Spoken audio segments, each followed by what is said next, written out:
There's nothing quite like Republican on Republican crime in the morning. Now, what do I mean? It looks like Christian Walker is threatening to, you know, spill the tea on a right wing pundit. So now, following the Georgia Senate runoff, where Herschel Walker was defeated by Raphael Warnock, right-wing pundits have been doing, generally a pretty thorough examination, mortem of his campaign, try to figure out exactly where they went wrong. No, I'm just kidding. They're not doing anything.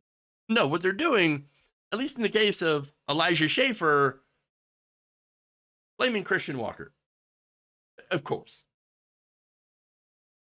Oh, okay. So now Christian Walker, after Herschel had lost, went off.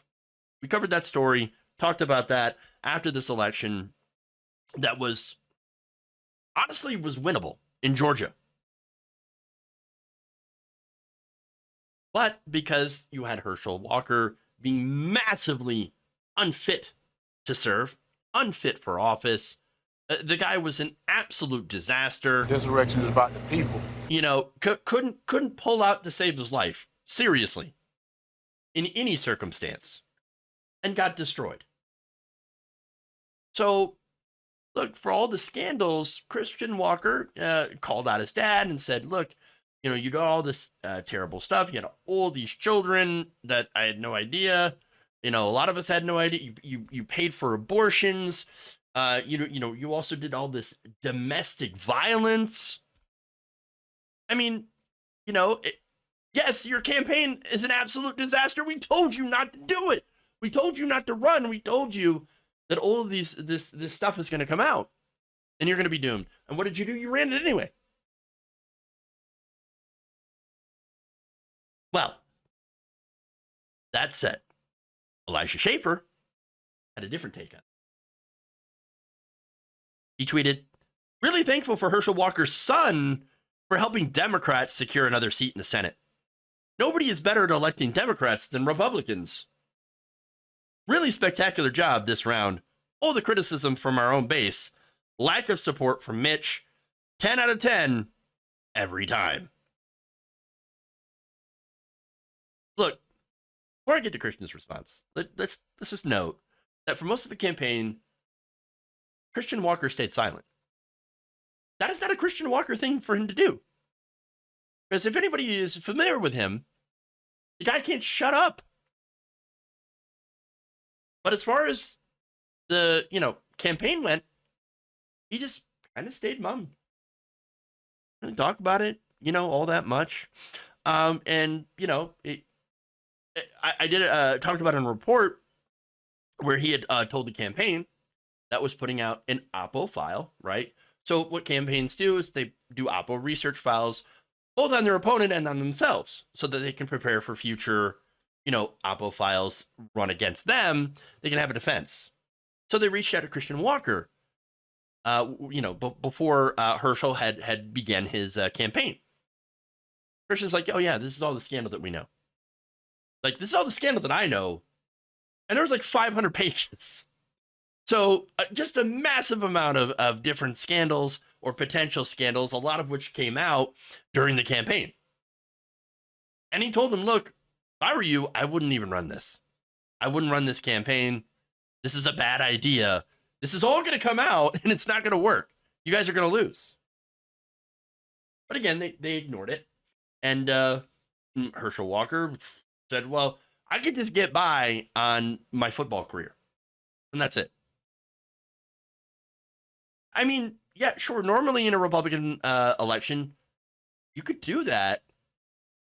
But it's also, in this case, it's Herschel Walker with a huge amount of just baggage.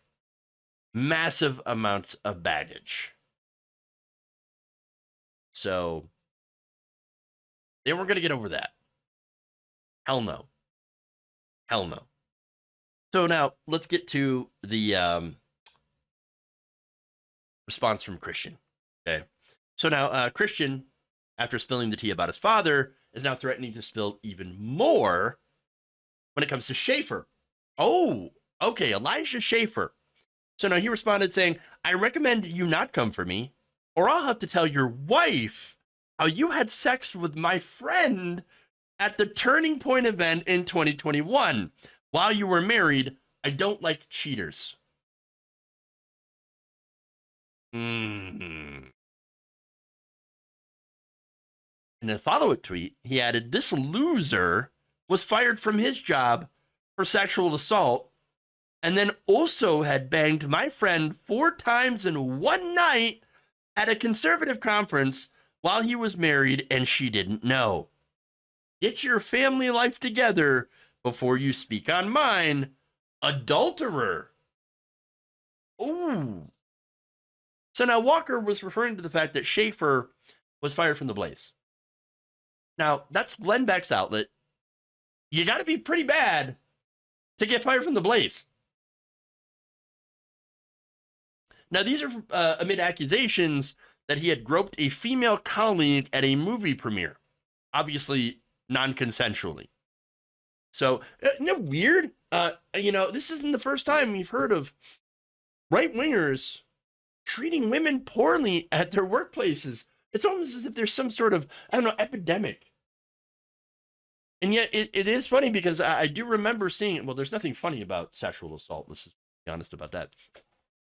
But what's interesting here is that I remember the video where you had a bunch of, right-wing women that were like, I can't believe these men are so misogynistic on the right wing. These alt-right women. I don't understand. These men are just not respectful at all. What do you expect? They're misogynist. Duh. Not saying that it's right, but look at who you're around. Look at who these guys are. These guys are openly misogynistic.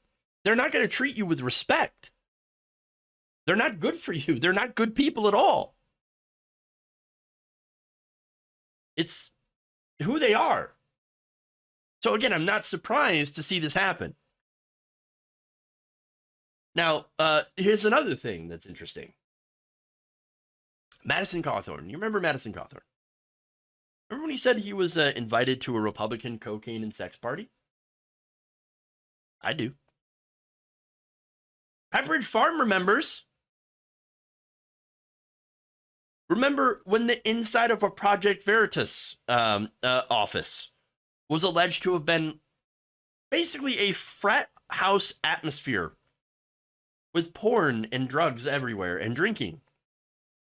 And of course, women being sexually harassed, sexually assaulted.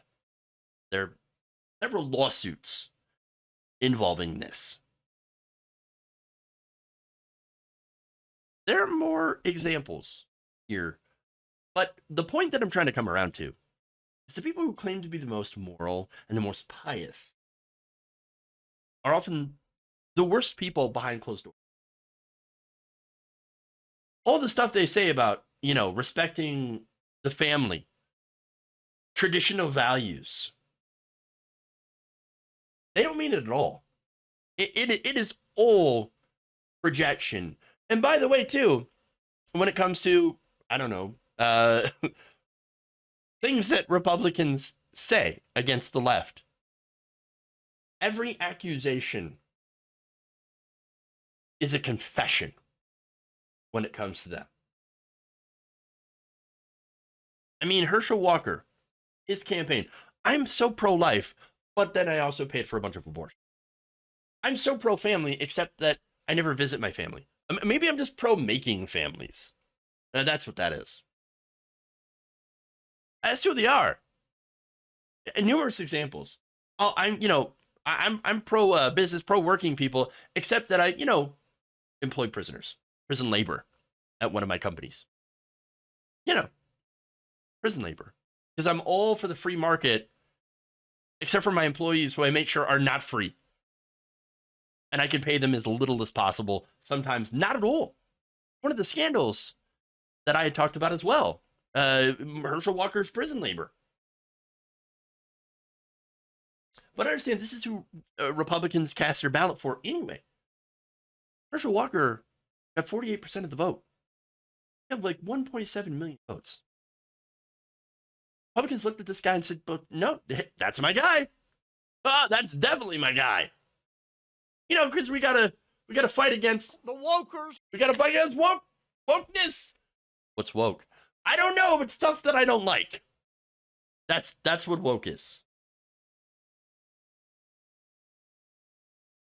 That I'd rather vote for this evil, you know, as opposed to voting for a Democrat who might actually vote to make your life better, to increase your wages, you know, to do things like childcare